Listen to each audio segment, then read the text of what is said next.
இப்பொழுது இயக்குனர் அவர்களுக்கு சால்வை அணிவித்து மரியாதை செய்கின்றார்.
திரைப்படத்தோட ட்ரெய்லர் விழாவுக்கு வந்திருக்க அனைத்து பத்திரிகை, டிவி மற்றும் அனைத்து ஊடக நண்பர்கள் எல்லாத்துக்கும் என்னுடைய பணிவார்ந்த வணக்கம் தெரிவிச்சுக்கிறேன். இங்க எனக்கு இந்த ஸ்படிய மாலை கொடுத்து அப்புறம் முருங்கைக்காய் எல்லாரும் கொடுத்தாங்க, அவங்களுக்கும் நன்றி தெரிவிச்சுக்கிறேன். அவரு நேதாஜி அவர்கள் இன்னும் இருக்கிறதா, அவர் ரொம்ப சுவாமிநாதன் அவர்கள் ரொம்ப நம்பிக்கையோட அவர் அந்த பேச்சில் வந்து அது தெரியுது எந்த அளவுக்கு அவர் வீரியமா இருக்காரு அப்படின்னு சொல்லிட்டு. ஸோ அவங்களுக்கு என்னுடைய மனமார்ந்த நன்றி. எங்க ஸ்கூல்ல படிக்கும்போது ஒரு வாத்தியார் இருந்தார். அந்த வாத்தியாருக்கு வந்து ஒரு ஹேபிட் என்னன்னா, யாராவது ஸ்பெல்லிங் தப்பா சொல்லிட்டாங்கன்னா அவர் ஒத்துக்க மாட்டாரு. அந்த ஸ்பெல்லிங்கை கரெக்ட் பண்ணியே ஆகணும் அப்படின்னு சொல்லிட்டு அதுக்கு என்ன பிரயத்தனம் எடுக்கணுமோ எடுத்துக்குவார். அவ்வளோ முயற்சி பண்ணுவார். கிளாஸ்ல நான் உட்காந்துருப்பேன், எவனாவது எப்பாவது மாட்டிக்குவாங்க இல்லையா ஸ்பெல்லிங் சொல்ல தெரியாம.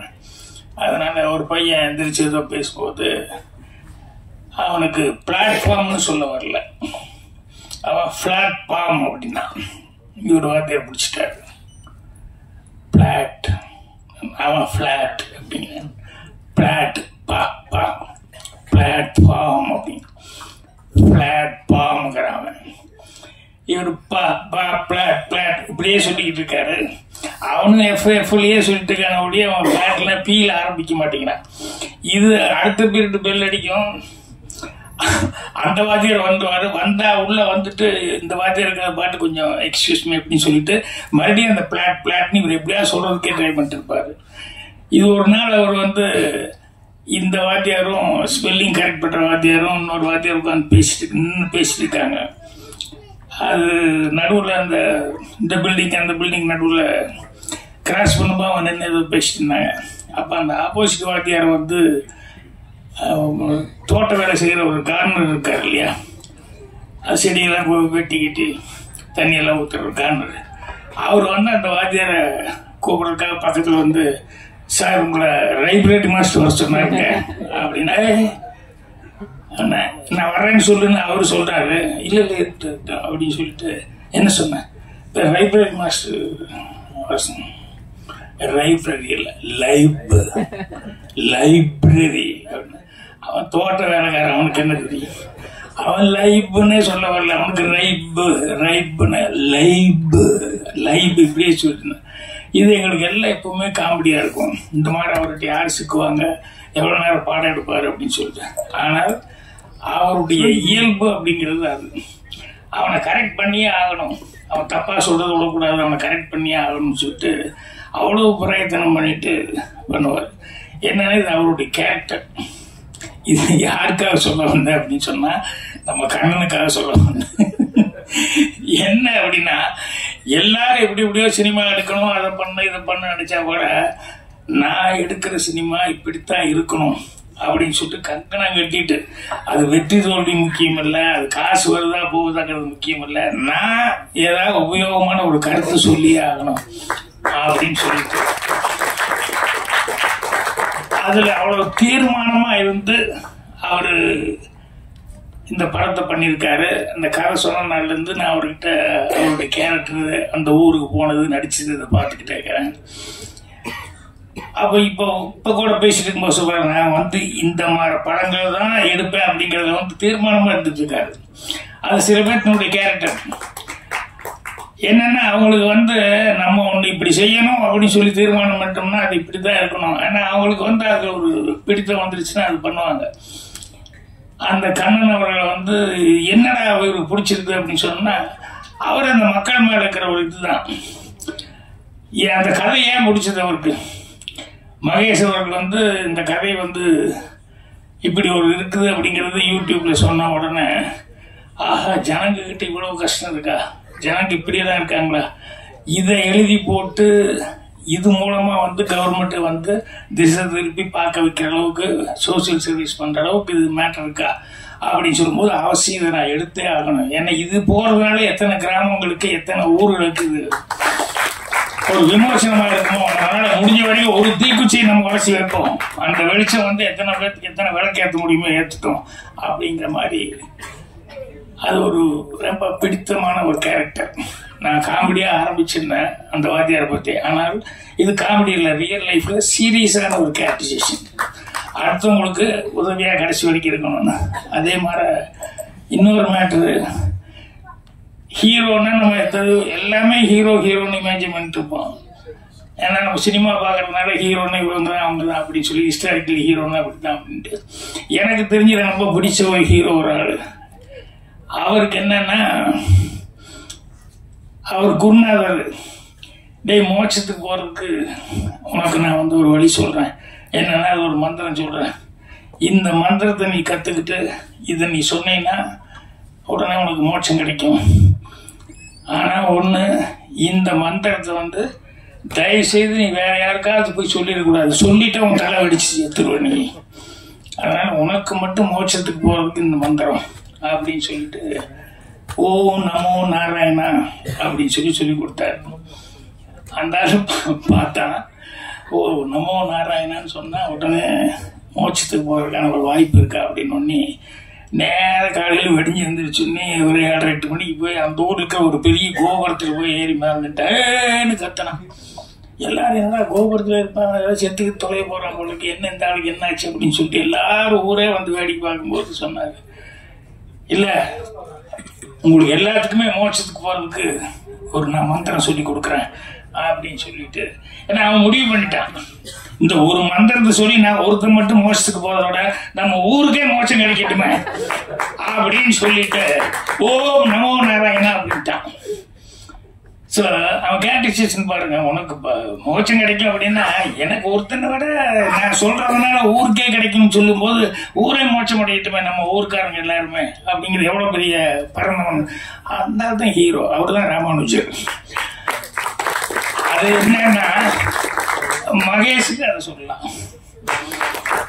ஏன்னா எல்லாரும் என்னென்னவோ பண்ணிக்கிட்டு இருக்காங்க, நமக்கு இதனால என்ன வருமானம், இதனால என்ன நம்ம பொழப்பு, இதனால என்ன கிடைக்குது அப்படிங்கிறது இல்லாம எங்க எது நடந்தாலும் அந்த கிராமத்தில் இருக்கிறவங்க அவர்களும் மனிதர்கள் தான், சக மனிதர்கள், அவங்க இவ்வளவு சிரமத்தில் இருக்காங்க, இவ்வளவு இப்படி இருக்காங்க அப்படின்னு சொல்லிட்டு உடனே அதை வீடியோவை பதிவு பண்ணி எல்லா பக்கம் போய், ஏன்னா இவரு வீடியோவில் பதிவு பண்ணதுதான் அது கலெக்டர் வரைக்கும் போய் கவர்மெண்ட் வரைக்கும் போய் அதுக்கப்புறம் கூப்பிட்டு, ஏன்னா அந்த கிராமம் நான் போய் உண்மையில இறங்கி பார்க்கும்போது உண்மையிலேயே இப்படி ஒரு கிராமமா அப்படின்னு பார்த்தேன்.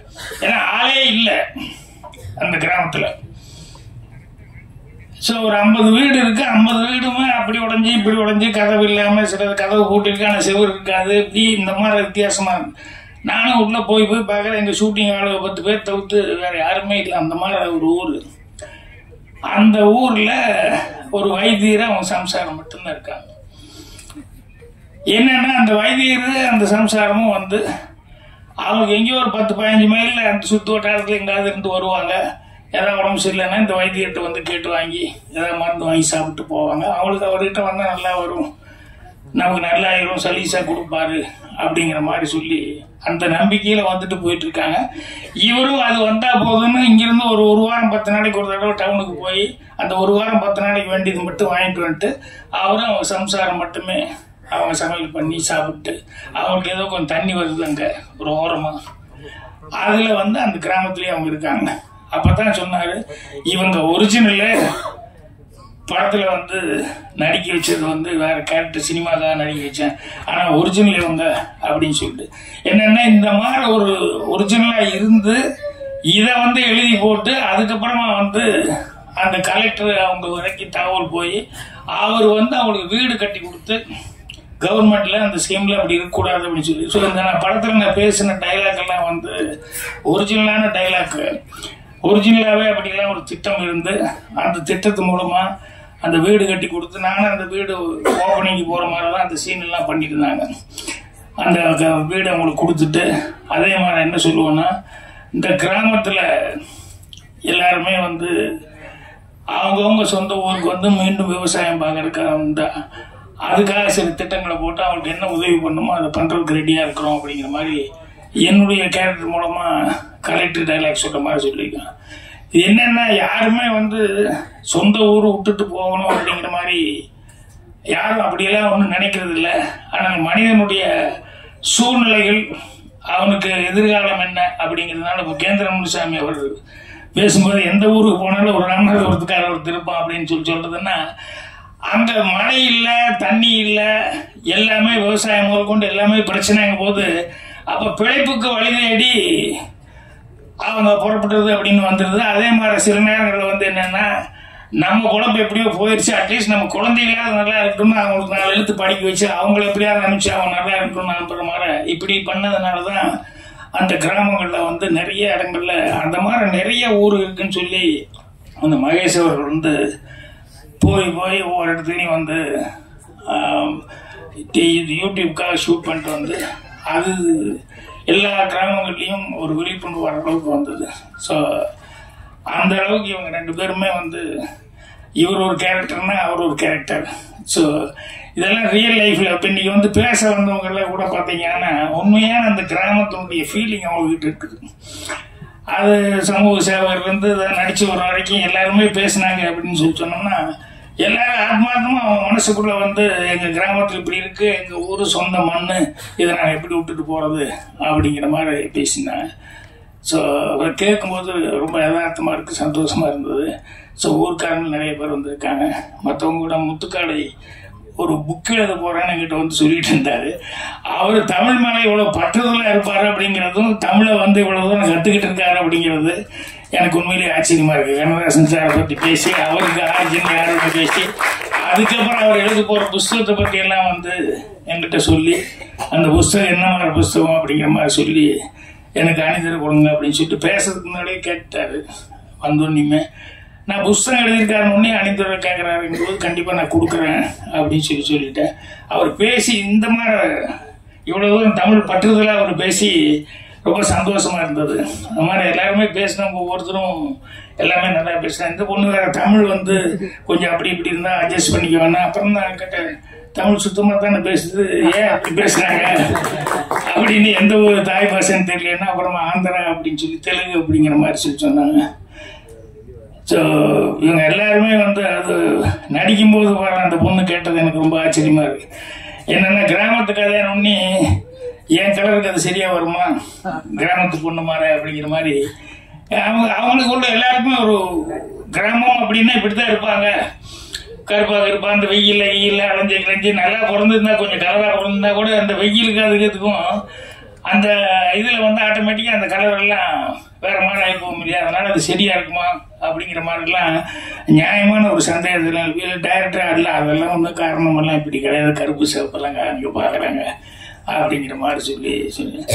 ஸோ நான் வந்து இன்னைக்கு என்ன இவர் எடுத்த படத்துக்கு எந்த அளவுக்கு பத்திரிகை நண்பர்கள் அது மற்ற நண்பர்கள் எவ்வளவு பேர் என்னுடைய சப்போர்ட் இருக்க போகுது அப்படிங்கிறது எனக்கு ஒரு டவுட்லயே இருந்தேன் நான்.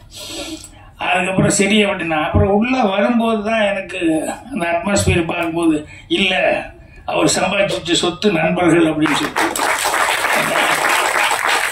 அதே நண்பர்கள் அப்படிங்கிறதான் மகேஷுக்கும் அதே மாதிரிதான் அவ்வளவு நண்பர்கள் இருக்காங்க, சொந்த பந்தம் அந்த நண்பர்கள் எல்லாம் தான். ஏன்னா என்கரேஜ் நண்பர்கள்னு சொன்னோம்னா நிறைய பேர் சில பேர் இருக்க நண்பர்கள் என்னன்னா, அவனுக்கு வந்து 2 பேர் ஃப்ரெண்ட்ஸு பேசிட்டு இருந்தாங்க. சரி நான் வீட்டுக்கு போகிறேன்னாங்க போது மழை வந்துருச்சு. ஒருத்தர் வீடு கொஞ்சம் தூரமாக இருக்குது. அப்போ இவன் சொன்னால் நம்ம ஃப்ரெண்ட் ஆச்சு அப்படின்னு சொல்லிட்டு அப்படியே மழை வந்துருச்சு, அதனால் கொஞ்சம் வெயிட் பண்ணி போகலான்னா அவன் மணி வேறு 9:30 ஆகி போச்சு. ஏன்னா நீ மழை நின்று எப்போ வீட்டுக்கு போய் சாப்பிட்றது அப்படின்னு போய் சம்சாரத்துட்டு சொல்லி உட்கார்றான்னா ஹாலில் உட்கார சொல்லிட்டு சாப்பிட்ட பேரில் கொஞ்சம் சம்சாரத்துட்டு சொல்லிட்டு வரணும். போய் திடீர்னு சம்சாரத்துட்டு அம்மா சாப்பாடு வச்சு எங்கள் திடீர்னு இப்படி வந்து சொல்கிறீங்களே என்னங்க அம்மா மழை திடீர்னு வந்து நான் என்னம்மா பண்ண முடியும், அதனால் பாரு அப்படின்னு. ஏதாவது வரவங்களுக்கு ஏதாவது விசேஷமான செஞ்சாலும் பரவாயில்ல, வந்தவொன்னே ஏதோ ஒன்று செய்ய அப்படின்னு சொன்னால் என்ன அர்த்தம், முடிஞ்சதை செய்யுமா பசிக்கு தானே செய்ய அப்படி இப்படின்னு சொல்லி போட்டு நான் என்ன கூட ஹெல்ப் பண்ணுறேன்னு ஏதோ கொஞ்சம் இது பண்ணி போட்டு அப்புறம் வந்து பார்த்தா ஆள் அவனை காணும். மழையும் நிற்கலையே என்னடா ஆச்சுன்னு தெரியலையே அப்படின்ட்டு ஏன்டா அவன் ஆளை காணணும்னு சரி போயிட்டான் போல இருக்கு அப்படின்னு சொல்லி இவங்க சரி சமையல் ஆரம்பிச்சா செஞ்சு முடிப்போம் அப்படின்னு சொல்லும்போது பார்த்தா அவன் மறுபடியும் வந்துட்டான். என்னடா நண்பா அதுக்குள்ளே எங்கடா போனேன், மழையை நிற்கல எங்கே போனேன்னு. இல்லை நீங்கள் சாப்பிட்டு போகலான்னு சொன்னீங்கல்ல, அதனால் வீட்டுக்கு போய் என் சம்சாரத்தில் சொல்லிட்டு வந்துட்டேன். சாப்பாடு கிடைக்குதோன்னு இங்கிருந்து மழையிலேயே ஒரு துண்டை போட்டுக்கிட்டு போய் சொல்லிட்டு இங்கே வந்து சாப்பிட்டு போகலான்னு வந்தேன். நண்பர்கள் அப்படின்னு சொல்லும்போது இந்த மாதிரி சில நண்பர்களுக்கு இன்னும் ஒரு 2 நண்பர்கள் காட்டுக்குள்ளே போயிட்டு இருந்தானுங்க. அப்போ போயிட்டு இருந்தோடனே சொல்லி கரடி வந்துருச்சுன்னு சொன்னோடனே உடனே 2 பேரும் ஓடிடலான்னா ஒரு நிமிஷம் அப்படின்னு சொல்லிட்டு அவசரமாக ஷூ எடுத்து போட்டான். என்ன அது அப்படின்னு சொல்லிட்டு இல்லை போட்டுற ஒரே நிமிஷம் ஷூ போட்டு ஓடிடலாம், ஷூ போட்டு அவங்ககிட்ட சொல்லி இவன் ஷூ எடுத்து அவசரமாக போடுறான். அப்புறம் போட்டுட்டு ஓடலாம் அப்படின்னு சொல்லும்போது இவன் கேட்குறான், என்னடா ஷூ போட்டால் கரடியை விட வேகமாக ஓட முடியுமாண்ணா? இல்லை உன்னை விட வேகமாக ஓட முடியும் அப்படின்னா அந்த மாதிரி நண்பர்கள் அப்படிங்கும்போது கடைசி வரைக்கும் நண்பர்கள் அந்த மாதிரி இருக்கிறது உயிர் கொடுப்பான் தோழன்னு சொல்லுவாங்க. அந்த மாதிரி இருக்கிறது ஆட்கள் கிடைக்கிறதே ரொம்ப ரேர். ஆனா மகேஷுக்கு அந்த மாதிரி ஆட்கள் நல்ல நண்பர்கள் ஏன்னா அவரே இதனால என்ன பலன் அப்படின்னு சொல்லி அவர் வேலை பார்த்துக்கிட்டு இருக்காரு, அதை எதையும் எதிர்பார்க்காம. அப்படி இருந்தும் நண்பர்கள் அவருக்கு அந்த அளவு உதவி பண்ணி அவர் இன்னைக்கு இந்த அளவு அவர் நடிக்கிற ஒரு சூழலை கொண்டு வந்திருக்காங்க. யூடியூப்ல கதாநாயகங்கிற லெவல்ல அவருக்கு பேர் எடுத்து கொடுத்துருக்காங்க அப்படின்னு சொல்லும்போது அந்த நண்பர்களுக்கு ஹேட்ஸ் ஆப்னு சொன்னேன். கண்ணனும் அவருடைய மகேஷும் அவருடைய நண்பர்கள் அவங்க கூட்டாளிகள் எல்லாருமே சேர்ந்து சார்லஸ் எனக்கு எடுத்துனே பயந்துட்டேன். மியூசிக்கு அப்படின்னு சொல்லி கிரேன் ஷாட் வந்தது. நான் நினைச்ச கதையே வேற நினைச்சேன். டவான் என்னடா இப்படி ஒரு மியூசிக் வருது பார்த்தா அப்புறம் பார்த்தா அந்த கதைக்கு உண்டான ஏதோ இன்னொரு கதை உள்ள வச்சுட்டு இருக்காரு போல இருக்கு. நான் நினைச்சேன் இந்த கலெக்டர் அந்த வைத்தியர் அவங்க வைஃப் அவங்க தான் கஷ்டப்படுறவங்க இதுதான் கதைன்னா அந்த மகேஷை வச்சு ஒரு கதை ஒரு லவ் ஸ்டோரி வச்சிருக்காரு அப்படிங்கிறது. அதுக்கப்புறம் தான் பாட்டு டூயிட் எல்லாம் வரும்போது தான் சரி கதைக்குள்ள ஒரு ஜனங்களுக்கு பிடிச்ச மாதிரி ஒரு ஹீரோ ஹீரோயின் அதுக்கு தகுந்த மாதிரி ஏதாவது வேணும் அப்படிங்கிறதெல்லாம் பண்ணியிருக்காரு அப்படின்னு சொல்லும்போது தான் சரி மியூசிக் டைரக்டர்லாம் உண்மையிலேயே கரெக்டாக வேலை கொடுத்துருக்காரு அப்படின்னு சொல்லிட்டு அவரும் கரெக்டாக இது பண்ணியிருக்காரு. கேமராமேன் எல்லாமே அவங்க செய்ய வேண்டிய வேலையை கரெக்டாக செஞ்சுருக்காங்க. ஸோ எல்லாருக்குமே பத்திரிகை நண்பர்கள் நம்ம தான், ஊடக நண்பர்கள் நம்ம தான் அவங்களுக்கு என்ன இந்த மாதிரி ஒரு டைப்பாக ஒரு கதையை எடுத்து அந்த கிராமத்தில் இவ்வளோ தூரம் பின்தங்கி போய் கிராமத்தை விட்டு நீங்கள் இந்த கோபிச்செட்டிப்பாளையத்துக்கு இப்போ போனால் நான் போனால் கூட ஒரு 10 கிலோமீட்டர் 5 கிலோமீட்டருக்குள்ளேயே எனக்கு அந்த பேடி ஃபீல்டுன்னு சொல்லுவேன். பச்சை பசையில் எங்கே பார்த்தாலும் கேமரா வைக்கலாங்கிற அளவுக்கு இருக்கு. இப்போ 20 கிலோமீட்டர் 25 கிலோமீட்டர் கோபியில் சிட்டிக்குள்ளேருந்து சைடில் போனால் தான் பச்சை பசைன்னு எதாவது காமிக்க முடியும். என்னென்னா எல்லாம் சைட்டு போட்டு அவங்கவுங்க விற்க ஆரம்பிச்சிட்டாங்க. அதில் நல்ல வருமானம் வருது, எதுக்கு இது விவசாயம் பண்ணிக்கிட்டு அப்படிங்கிற அளவுக்கு அவங்களும் சேஞ்ச் ஆகி போயிட்டு இருக்காங்க. ஸோ அந்த மாதிரி கிராமங்கள் நிறைய அப்படி இது பண்ணி போயிட்டு இருக்கு. ஸோ இந்த மாதிரி படங்கள் வரும்போது அதை கரெக்ட் பண்ணிக்கிறதுக்கு என்ன, ஏன்னா தண்ணி இல்லாமல் பஞ்சமாக இருந்து அந்த மாதிரி ஊரை காலி பண்ணிட்டு போகிறதுங்கிறது ஓகே. அது என்னன்னா இயற்கை சதி நமக்கு நம்முடைய எரியாமல் நம்மளை மீறி நடக்கக்கூடியது ராமநாட்டில் நடக்குது அப்படிங்கிற மாதிரி எல்லாம் இருக்கு. பட் இதெல்லாம் பிளாட் போட்டு இருக்கிற பூமி விவசாய பூமி பிளாட் போட்டு கொடுத்துட்டு போனா அதை விட நல்ல காசு கிடைக்குதுங்கிற அளவுக்கு போனா அது கவர்மெண்ட் அப்படி இல்லை. விவசாயமே நீ பண்ணு, விவசாயம் பண்ணா உனக்கு அந்த அளவுக்கு வருமானம் வருங்கிற அளவுக்கு ஒரு திட்டங்களை கொண்டு வந்தா தான் அவன் கரெக்டா அந்த விவசாயத்தை இருக்கான். இல்லைன்னா நான் என்ன நஷ்டத்துக்கு நான் எப்படிங்க பாடுபட முடியும் அப்படிதான் அவன் கேட்பான். சொல்லுவாங்கல்ல, அவன் கஷ்டப்படுறத காலையிலேருந்து சாயங்காலம் வரைக்கும் உட்காந்து மண்ணில் கஷ்டப்பட்டு வெயில கஷ்டப்பட்டு இத்தனையும் பண்ணி அது பண்ணிட்டு போனான். அவன் ப்ராடக்ட்டுக்கு அவன் ரேட்டு போட்டு ஃபிக்ஸ் பண்ண முடியலையே, அவன் சொல்கிற ரேட்டுக்கு தான் கொடுக்க வேண்டிய சொல்லி இவங்க ஒரு ரேட்டு இவ்வளோ ஆச்சுங்க அப்படின்னு தான் விற்கவே முடியலையே. ஸோ அதனால் அந்த அடிப்படையே மாற்றப்படணும். இந்த மாதிரி படங்கள் வரும்போது அந்த அடிப்படை திட்டங்கள் அதெல்லாம் வந்து அரசாங்கம் வந்து உள்ளே புகுந்து அவங்களும் வந்து கவனிச்சுட்டு ஹெல்ப் பண்ணுவாங்கன்னு நினைக்கிறேன். அதுக்கு பத்திரிகை நண்பர்கள் எல்லாருமே உங்களுடைய ஊக்கங்களை கொடுக்கணும். அந்த படம் நல்லா ஓடுறதுக்கு என்ன உண்டோ அதுக்கு உண்டான விமர்சனங்களை நீங்கள் எழுதணும்னு சொல்லி கேட்டுக்கிறேன். இந்த டீம் எல்லாத்துக்குமே என்னுடைய மனமார்ந்த நல்வாழ்த்துக்களை தெரிவிச்சுக்கிறேன். ரொம்ப இப்படி ஒரு டீமில் வந்து வேலை பார்த்தது எனக்கு ஒரு ஆத்ம திருப்தியாக இருக்குது, சந்தோஷம். நன்றி. திரைப்படத்தின் நகைச்சுவை நாயகன் மற்றும் கருப்பு ராஜா என்று போட்டப்படுகிற கஞ்சா கருப்பு அவர்கள் இப்பொழுது உரையாற்றுவார்கள். இங்கே என்னுடைய சொந்த பந்தங்கள் இருக்கிற பத்திரிகைக்கார அன்னைங்களுக்கும், அதே மாதிரி தொலைபேசி அன்னைங்களுக்கும், அதே மாதிரி என்னுடைய ஊரை சார்ந்த ராம்நாடு மாவட்டம், சிவகங்கை மாவட்டம், கமுதி மாவட்டம் இதை சேர்ந்த என்னுடைய சித்தப்பா பெரியப்பா அனைவர்களுக்கு நன்றியை சொல்லிக்கிறேன். அதே மாதிரி மேடையில் அமர்ந்திருக்க நான் அதிகமாக நான் பேசக்கூடாது, இருந்தாலும் ஒரு 4 வார்த்தை மட்டும் பேசிக்கிறேன். அண்ணன் பாக்கியராஜ் இயக்குனர் அவர்களுக்கும், நடிகர் அவர்களுக்கும், அதே மாதிரி மாஸ்டர் சாக்குவார் தங்க அண்ணன் அவர்களுக்கும், அதே மாதிரி முத்துக்காலை அவர்களுக்கும், அந்த அம்மா உன் பேர் என்னம்மா வைஷ்ணவி அவர்களுக்கும், கீரூனியா நடிச்சிருக்கு வட்டி கேட்குது நம்மள்கிட்டே பயங்கரமா. அதை கேட்கறத பார்த்தா ராமநாடு மாவட்டத்தில் இப்படியே வட்டி கேட்பாங்க அதிகமா. ஆமா, அதிகமா வட்டி கேட்பாங்க மாஸ்டர். காலையில ஒரு வேப்பங்குச்சி உடிச்சு பல்ல விளக்குறாங்கன்னா வட்டியை வசூல் பண்ணாம போகவே மாட்டாங்க. அப்படிப்பட்ட ஏரியா இந்த அவர் பின்னுக்கு இருந்து உண்மைன்னு சொல்றாரு. அதே மாதிரி ஹீரோ பாவம் நல்லா பேசினாப்புல, நல்ல உடன்பாப்பா இருக்காரு, அது ரொம்ப பிடிச்சிருக்கு. கண்ணனை பத்தி நான் நிறைய சொல்லணும். இயக்குனர் அந்த கண்ணை வந்து எப்படின்னா அப்பப்போ அடிக்கடி என்னுடைய அலுவலகத்துக்கு வருவார், என் இல்லத்துக்கு வருவார். வரும்போது அண்ணே இப்படி ஒரு படம் பண்ணியிருக்கனே, இதில் வந்து பாக்கியராஜ் சார் நடிக்கணும், ஏன் போய் கேளு அப்படின்னு சொன்னேன். இல்லைண்ணே நான் இங்கே போகிறதுக்கு பயமாக இருக்கு, ஏன் அவர் துப்பாக்கி வச்சிருக்காரா சுட்டு போடுவாரா, இந்த படம் இப்படி இருக்குன்னு போய் சொன்னீங்கன்னா அவர் உடனே ஓகே சொல்லிடுவாரு அப்படின்னு. இல்லைண்ணே நீங்க வரல, நான் வந்தா உனக்கு இது வேலையான்னு என்னைய கேட்பாரு. நீ போய் கேளு, கேட்டீங்கன்னா உடனே அது கதவுகள் திறக்கப்படும் அப்படின்னு சொல்லி சொன்னேன். சொல்லும் போது அப்புறம் ஃபாலோ பண்ணி போய் எப்படியோ பிடிச்சிட்டாரு.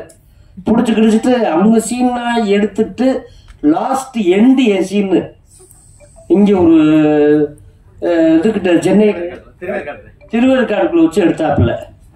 சரியான வெயில். ரெண்டாவது வந்து மண்டையை புழக்குது, என்னன்னு தெரியல. கண்ணன்கிட்டதே பேசுறமா கேமராட்ட பேசுறமான்னு எனக்கே ஒன்றும் தெரியல. நடிச்சு கொடுத்துட்டு வந்துட்டேன். அதே மாதிரி அவர் ஐயா அந்த இவங்க பேசும்போது ஒரு விஷயம் சொன்னாங்க, அந்த ராம்நாடு மாவட்டம் உள்ளாமே வறட்சியான மாவட்டம். வறட்சியான மாவட்டம்னா தண்ணி இருக்காது, வேலிக்கருவு அதிகமா இருக்கும், சாப்பாடுக்கு ரொம்ப கஷ்டப்படணும். அங்க உள்ள வீடுகள்லாம் ஹீரோ தம்பி சொன்னாப்புல காணாம போய்கிட்டு இருக்கு, உடஞ்சுக்கிட்டு இருக்கு. அங்க உள்ளவங்க எங்க இருக்காங்கன்னே தெரியல. இருக்காத முதலாக புரட்சி தலைவர் எம்ஜிஆர் ஐயா சிஎம் ஆகும்போது இந்த ராம்நாடு மாவட்டத்தை இருந்து சிவகங்கை மாவட்டத்தை பிரிச்சு கொண்டு வந்தாரு. அதுதான் அவருடைய முதல் கையெழுத்து. இது யாருக்குமே தெரியாது. ஏன்னா அப்ப எனக்கு 3 வயசு 4 வயசு இருக்கும். எம்ஜிஆர் ஐயா வராருன்னா நாங்க பாக்குறதுக்கு அந்த காலத்துல உங்களுக்கு தெரியுங்களே, எப்படின்னா மரத்தை அறுத்துருவோம், அறுத்து ரோட்ல மரத்தை கீழே விழுத்தாட்டிடுவோம். அது கரண்ட் போனால என்ன போனால அதை பத்தி ஒண்ணுமே பிரச்சனை இல்லை அப்படின்னு செஞ்சிருவோம். இப்படி செய்யறதே புரட்சி தலைவரை பார்க்க முடியும். முதலாக என்னுடைய மண்ணு சிவகங்கை மண்ணுல என்னன்னா அடிக்கல் நாட்டிட்டு போனாங்க. அப்ப நான் போய் கை கொடுத்தேன், 4.5 வயசு கை கொடுக்கும் போது. அதுக்கப்புறம் நான் பிறந்ததே சினிமா குட்டைக்குள்ள தான் பிறந்தேன். நினைத்ததை முடிப்பவன். எங்கள் அம்மா வந்து ரொம்ப எம்ஜிஆருடைய ரசிகர். கூப்பிட்டு போய் அங்கே படம் பார்த்துக்கிட்டு இருக்கும்போதே அந்த திரையை பார்த்து என் வெளியின் உன் வெளியை சந்திச்சால் அப்படின்னு அந்த கத்தி சண்டை கற்றுக் கொடுக்கும் போதே நான் பிறந்தேன். பிறந்த 5000 ரூபாய் பணம் கொடுத்தாரு. குடியிருந்த கோயிலா தெரியல எனக்கு. நான் பிறந்ததே அப்பத்தையும் பிறந்தோம்னு சொல்லிட்டு எனக்கு என்ன ஆக்சுவலா 5000 ரூபாய் பணம் கொடுத்து விட்டு இருந்தாரு. இந்த தியேட்டர்ல இந்த மாதிரி இப்படி பிறந்திருக்காங்க அப்படின்னு சொல்லி எழுதி அனுப்புவாங்க. எழுதி அனுப்பும் போது கொடுத்து விட்டு இருந்தாங்க. கொடுக்கும் போது அதுக்கப்புறம் பார்த்தா ஒரு 8 வயசு 9 வயசுல எங்க ஊர்ல வந்து கால்ரா அம்மா நிறைய வரும். உங்களுக்கு தெரியுங்களா? அந்த வெயில் பகுதி அதிகனால. ஏன்னா இது பொய் சொல்லணும்னு சொல்லிடக்கூடாது. அப்ப பார்த்தா எங்க அம்மா வந்து ஒரு சட்டி கஞ்சியை கொடுத்து, அவங்களும் எங்களுக்கு ரொம்ப உறவினர்கள் தான். குறவட்டுச்சனமும் எங்களுக்கு ரொம்ப உறவினர்கள் தான். நாங்க ரொம்ப பழக மாட்டோம்ப்பா. அவங்ககிட்ட எம்ஜிஆர்னு பச்சையை குத்தி ஏடிஎம்க்கு குடியை போட்டு விட்டுருச்சு எங்க அம்மா. ஏன்னா கால்ரா வரக்கூடாது, கட்டுப்பாடா இருக்கணும், அம்மா போட்டுறக்கூடாது. அது அப்படியே என்னுடைய மைண்டுக்குள்ள போய் தலைவர் தலைவர் படத்தை நிறைய பார்த்தேன். அது மாதிரி இன்னைக்கு நடிக்க வந்திருக்கேன். நடிச்சு ஒரு படமும் பண்ணியிருக்கேன். ஒரு தயாரிப்பாளர் இதுலையும் வந்துட்டு ரொம்ப சந்தோஷம். அதே மாதிரி பாவம் கண்ணன் வந்து நல்ல மனிதர், நேர்மையானவர், யார் காசுக்கு ஆசைப்பட மாட்டாரு. நிறைய அவர் விதைகளை விதைச்சிருக்காரு. நிறைய கருத்துக்களை அறுத்து அவருக்கு வந்து அந்த கதிர் வந்து நல்லபடியாக பெரிய வெள்ளிப்பழமா மாறணும்னு கடவுள்கிட்ட வேண்டிக்கிறேன். நன்றி, வணக்கம். ஒரு 10 வருஷத்துக்கு முன்னாடி வரைக்கும் முத்துக்கால குடிக்கான்னு எல்லா ஒயின்ஷாப்லையும் ஏம்பரத்தை போட்டு, நான் ஒயின்ஷாப்புக்கு போனே இல்லையோ ஏம்பரத்தை போட்டு படுத்துக்கிற மாதிரி நிறையா போட்டீங்க. அதுக்கு ரொம்ப நன்றி. ஏன்னா யூடியூப்ல வந்து நல்லா பேசினா, ஆடித்தரமா ஆதாரபூர்வமா பேசினா லைக் வரும், சப்ஸ்கிரைப் வரும், எல்லாம் வரும். இன்னும் கஞ்சாகர் மாதிரி பேசிட்டோம்னா நிறைய வந்துடும். எதுவுமே ஆதாரம் இல்லாம பேசணும், மாத்தி பேசணும். எம்ஜிஆர் படத்தை சிவாஜி நடிச்சாரு, சிவாஜி படத்தை எம்ஜிஆர் நடிச்சாரு, அப்படி மாத்தி பேசிட்டோம்னா நிறைய வந்துடும். என்னை போல நடுத்தரமாக உள்ளவர்களுக்கு லைக்கும் கமெண்ட்ஸும் கிடைக்காது. ஆனால் நீங்கள் தருவீர்கள் என்று நம்புகிறேன். இல்லையா? ஏன்னா 1/2 மணி நேரம் பேசுவதற்கு என்னிடம் ஆதாரம் இல்லை. பேசியவர்கள் எல்லாரும் 1/2 மணி நேரம் பேசினார்கள். அதற்கெல்லாம் பயிற்சி வேண்டும் போல இருக்கு. என்னிடம் 5 நிமிடம் பேசுவதற்கு கூட ஆதாரம் இல்லை. இதற்கெல்லாம் மதியம் சொல்ல மாதிரி இதற்கெல்லாம் பயிற்சி வேண்டுமோ அப்படின்னு சொல்ல மாதிரி பயிற்சி தேவைப்படுகிறார். என்னுடைய 30 வருட சினிமா சர்வீஸ்ல அது ஓடி இருக்கு. ஆண்டவன் இந்த படத்துல வாய்ப்பு கொடுத்த அனைவருக்கும் நன்றி. அதில் குறிப்பா வந்து இயக்குனர் சாருடைய உதவியாளர் பார்த்திப சார் ஆபீஸுக்கு முன்னாடி தான், பக்கத்துல அந்த அம்மன் கோயிலுக்கு முன்னாடி தான் என்ன கூப்பிட்டாரு. அண்ணே இந்த படத்துல ஒரு கேரக்டர் பண்றீங்க அப்படின்னு சொல்லி அட்வான்ஸ்லாம் கொடுக்கல, முழு சம்பளத்தையும் கொடுத்தாரு. ஏன்னா சினிமாவில் வந்து சம்பளம் முழுசா கிடைக்கிறது அவ்வளோ ஈஸி விஷயம் கிடையாது. முழு சம்பளத்தையும் கொடுத்துட்டாரு. அன்னைக்கு நான் நடிப்பு போறதுக்கு முன்னாடி இந்த சம்பளம் கொடுத்துட்டாரு. அவருக்கு நன்றி. அவர் சொன்ன மாதிரி அவருடைய 18 வருட 20 வருட உழைப்புல அவர் மேல முன்னுக்கு வரணும்னு நான் ரொம்ப ஆசைப்படுறேன். வேற ஒரு பயணத்தின் மூலியமா அவரோட பயணிக்க போறோம். அடுத்து இந்த படத்துடைய ஹீரோ தம்பி மகேஷ். முதல்ல அவருடைய நண்பர்களுக்கு நான் நன்றி சொல்றேன். ஏன்னா நான் அன்னைக்கு ஒரு நாள் தான் போனேன். நைட்டு 12 மணிக்கு எனக்கு ஷூட்டிங் முடிஞ்சு 12:30 மணிக்கு என்னை வந்து அந்த பிரிட்ஜு கீழே விழுந்து டிஃபன் வாங்கி கொடுத்து என்னை எல்லாருமே ஒரு தம்பி அண்ணன் மாதிரி என்னை வந்து பக்குவமா ஏற்றி விட்டாங்க. முதல்ல அவருடைய நண்பர்களுக்கு நன்றி. அதுக்கப்புறம் மகேஷுக்கு நன்றி. ஏன்னா சொன்னா இல்லையா, என் வீடு எனக்கு தெரியாம என் வீட்டை போய் எடுத்துருக்காரு. எல்லாரும் நினைச்சுக்கிட்டு இருக்காங்க முத்துக்கால பெரிய பங்களா கட்டிருப்பாரு நினைச்சிருப்பாங்க. அது பாலடைஞ்ச வீடு. அதை கொண்டு போய் எடுத்து போட்டு எல்லாச்சும் உன் வீடு அது, நீ இத்தனை வருஷம் சினிமா நடிச்சு இப்படிதான் வாழ்க்கையான்னு கேட்டாங்க. எனக்கு அசிங்கமா போச்சு. ஆனா அது 250 படம் நடிச்சு இன்னும் நம்ம வீட்டு பாலடைஞ்ச வீடா இருக்குன்னு சொல்லி இந்த வருஷம் தான் அந்த வீடை எடுத்து கட்டியிருக்கேன். இந்த 25 வருஷம் சர்வீஸ்ல இப்பதான் அந்த வீடே வந்து வீடு மாதிரி இருக்கு. பாலடைஞ்ச பங்களா பாலடைஞ்ச வீடு காட்டினதுக்கு தம்பி மகேஷுக்கு நன்றி. ஏன்னா ஏதாவது ஒரு தூண்டுகோடு இருக்கணும். தூண்டுகோடு இருந்தாதான் அடுத்த ஸ்டெப்புக்கே நம்ம போக முடியும். அதனால தம்பி மகேஷுக்கு நன்றி. மீண்டும் பல படங்கள் நடிச்சு மேல வரணும். ஏன்னா அவர் நிறைய சொல்லிட்டாரு கிராமத்தில் வாழும். ஏன்னா நான் ஒரு பட்டிக்காட்டை எங்க ஊரே பட்டிக்காட்டை அவர் ஊர் மாதிரி எங்க ஊர் பேரும் சங்கம்பட்டி. அப்படிதான் எங்கள் ஊர் பேர். அதனால் அவருக்கு நன்றி. மென்மேலும் படம் செய்யணும். கேமராமேன் மகிஷா, உண்மையிலேயே அவருக்கு நான் சொல்லி ஆகணும். இந்த படத்தில் ஒரே ஒரு டைலாக் ஒன்று, என் ராஜ்யத்தில் நான் தாண்டா ராஜா அப்படின்னு சொல்லி ஒரு டைலாக். இந்த படத்தில் ஒரு 4-5 சீன் நடிச்சிருந்தாலும் அதை உருவாக்கின பங்குல கேமராமேனுக்கு உண்டு. ஏன்னா நான் குடிச்சு என் மூஞ்சி எல்லாம் சப்பி போன மூஞ்சி மாதிரி இருந்தது. அதை இந்த படத்தில் வந்து ஆண்டவன் பற்றி எனக்கு கொஞ்சம் நல்லா காமிச்சிருக்காரு. அதனால் அவருக்கு ஒரு நன்றி சொன்னேன். நான் இந்த முடிஞ்ச வரைக்கும் இந்த படம் பேசப்பட்டால் இதில் முத்துக்காலை பண்ண அங்கங்கே சில சிம்டம்ஸும் பேசப்படும். ஏன்னா இந்த ஒரு 10 வருஷமா வந்து என் ராஜ்யத்தில் நான் தான் ராஜா அப்படித்தான் வாழ்ந்துட்டு இருக்கேன். ஏன்னா எனக்கென்று ஒரு ராஜ்யம் எளிவலையாக இருந்தாலும் தனிவலையாக இருக்கணும்னு ஆசைப்படுறேன். ஏன்னா ஒருத்தர் நம்பி இருந்தா என்ன பாடுறோம்னு அனுபவிச்சதுனால இன்னைக்கு மீண்டும் வந்து இன்னைக்கு நான் வந்து எளிவலையாக இருந்தாலும் தனி வலையாக இருக்கணும்னு ஆசைப்பட்டு சிறப்பாக போயிட்டு இருக்கேன். அதனால் நிறையா பேசவும் முடியாது. நான் கடந்து வந்த பாதையை ஒரு சின்ன உதாரணமா தம்பி சொல்லலாம். ஏன்னா மாஸ்டர் மகேந்திரன் அப்பா சைக்கிள்ல முன்னாடி உட்கார வச்சு, அதுக்காக எனக்கு வயசு ரொம்ப ஆச்சுன்னு நினைச்ச வேண்டாம், குழந்தைய சைக்கிள்ல உட்கார வச்சு அந்த விநாயகர் ஸ்கூல்ல வந்து உட்காந்து பல்ட்டி அடிக்க சொல்லி தருவார். நான் ஒரு ஓரத்தில் பல்ட்டி அடிப்பேன், ஒரு ஓரத்தில் பல்ட்டி அடிச்சு இருப்பார். இப்படிலாம் வந்து இன்னைக்கு அவர் ஹீரோவா நடிச்சு, அவர் ஹீரோவா நடிச்ச வச்சு நான் 4 படத்தில் நடிச்சிருக்கேன். இதுதான் வந்து இன்னொரு விஷயம் சொல்லணும். திரைக்கதை வேந்தன் நானும் கிங்காங்கும் டெய்லி ஒரு ஃபங்க்ஷனுக்கு போனோம்னா அவர் எல்லா பாட்டுக்கும் ஒரு டான்ஸ் ஆடுவார். அதில் பாக்கிய சார் அவருடைய பாடலும் உண்டு. அதில் ஒவ்வொரு நாளும் திரைக்கதை வேந்தன் எங்கள் பாக்கியராசா ஆடி இருந்தால் எப்படி இருக்கும் அப்படின்னு ஒரு டைட்டில் அரைமணி சொல்லித்தான் வந்து கிங்காங்க ஆடுவார். அந்த வகையில் சிறு வயசில் நான் ஆகாயத்தில் சென்று கொண்டிருக்கும் விமானத்தை அண்ணாந்து பார்த்த நான் அதே விமானத்தில் ஏறி பயணம் செய்திருக்கிறேன் என்று சொல்லும் வாசகத்தை போல அவருடைய சோறில்லாத சித்திரங்கள். அன்னைக்கு கூட கேட்டேன், அந்த தீவனை போட்டு ஷூட்டிங்கில் கேட்டேன், சார் தூரம் நின்று வச்சுல நீங்கள் சிலம்பு சாட்டை எத்தனை நாள் சார் கற்றுக்கிட்டீங்கன்னு கேட்டேன். ஜஸ்ட் அப்படின்னு ஒரு வார்த்தை சொல்லி முடிச்சிட்டேன். ஆனால் சின்சியரா அந்த கண்ணோட்டம் தெளிவா அந்த படத்துக்கு என்ன வேணுமோ அவர் 2 கப்பு வீசுறத பார்த்தா நான் 3 மாசம் 2 கப்பு வீசுறதுக்கு எனக்கு 3 மாசம் ஆச்சு. ஏன்னா என்னுடைய அடிப்படையே சிலம்பம் தான். அவருடைய தூரம் நின்று போச்சு. புரட்சித்தலைவர் எம்ஜிஆர் படங்கள் பார்த்து நான் சிலம்பம் கற்றுக்கிட்டேன். அதுக்கப்புறம் கராத்தேல பிளாக் பெல்ட் வாங்கினேன், சிலம்பம் கற்று ஜிம்னாஸ்டிக் கற்றுக்கிட்டேன். இன்னைக்கு எங்கள் ஜாகோர் பாஸ் இருக்கிற யூனியன்ல நானும் ஒரு 25 வருஷமா மெம்பராக இருக்கேன். அதுக்கு காரணம் அவருடைய தூரம் நின்று போச்சு, டார்லிங்ல கராத்தே சண்டை போட்டது, இதெல்லாம் ஒன்றொன்றும் எனக்கு ஒரு உற்சாக டாலி, ஏதாவது ஒரு தூண்டுகோல் வேணும். அந்த வகையில அதே மாதிரி அவருடைய எழுத்துல ஒரு 2 விஷயத்துல எனக்கு பெரிய பெருமை பாக்கியம் பற்றி சொல்லலாம். தேசிய விருது பெற்ற அகத்திய சார் இயக்கிய ராமகிருஷ்ணா படத்துல ஒரு மோனோ ஆக்டிங்ல ஒரு 4 சீன் வரும். நான் நடிச்ச ஒரு 10 காமெடியில அது ஒரு காமெடி. உண்மையிலேயே அந்த படம் மட்டும் ஓடி இருந்தால் நான் ஒரு அடுத்த கட்டத்தில் சென்றிருக்கலாம். ஜஸ்ட் மிஸ் அவ்வளோ சொல்லலாம். பட் அதுல வந்து சமீபத்தில் நீங்கள் ரசித்த நகைச்சுவை காட்சி என்ன அப்படின்னு கேட்கும்போது பாக்கியால ஒரு லைன் வந்திருந்தது, ஒரு உற்சாக டானி.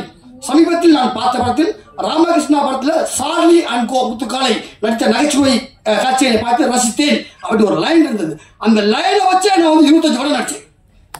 பாக்கியராஜன் நம்ம பாராட்டார் அப்படின்னு நடிச்சேன். அவ்வளவு சந்தோஷமா இருந்தது. அதே சொல்லலையே ஆகாயத்தில் சென்று கொண்டிருக்கும் விமானத்தில் அதே மாதிரி ஒரு படங்களை பார்த்து ரசித்த நான் அவருடைய இயக்கத்தில் சித்து +2 அதில் ஒரு பிச்சைக்காரனா நான் நடித்தேன். உண்மையிலேயே 5 டேக் 6 டேக் போச்சு. வேற யார் பார்த்தியா என்னையா நடிக்க போயா வேற போடியா அப்படின்னு இருப்பாங்க. ஒன்றும் இல்லை, பண்ணு ஏன்னா உள்ளுக்குள்ள இன்னொரு கை வரணும், பிச்சை எடுக்கிற கை வரணும், தட்டை எடுத்துட்டு வரணும். பெரிய ரிஸ்காக இருந்தது. டைமிங் கரெக்டாக சரியில்லை. ஒரு 5-6 டேக் போச்சு. எந்த ஒரு இது இல்லை. ஆனால் உண்மையிலேயே ஒரு அம்மா வந்து எனக்கு பிச்சை போட்டு போச்சு. சப்பு வேலை வந்து எடுப்போம், பிச்சைக்காரன் எடுத்தேன். ஒரு அம்மா பிச்சை போட்டு போச்சு. நான் சார்ட்ட சொன்னேன், சார் ஒரு அம்மா எனக்கு பிச்சை போட்டுச்சு. கரெக்ட், ஒரிஜினல் ஆள்கிட்ட போட்டுருக்கு. பார்க்கறதுக்கு பிச்சைக்காரன் நீயும் ஒரே மாதிரி இருந்த பண்ணு போல நினைச்சுவாங்க. உன் நடிப்புக்கு கிடைத்த அங்கீகாரம் எங்க சுத்தினா சந்தா உன் நடிப்புக்கு கிடைத்த அங்கீகாரம், இதுதான் நம்முடைய உற்சாக டானி.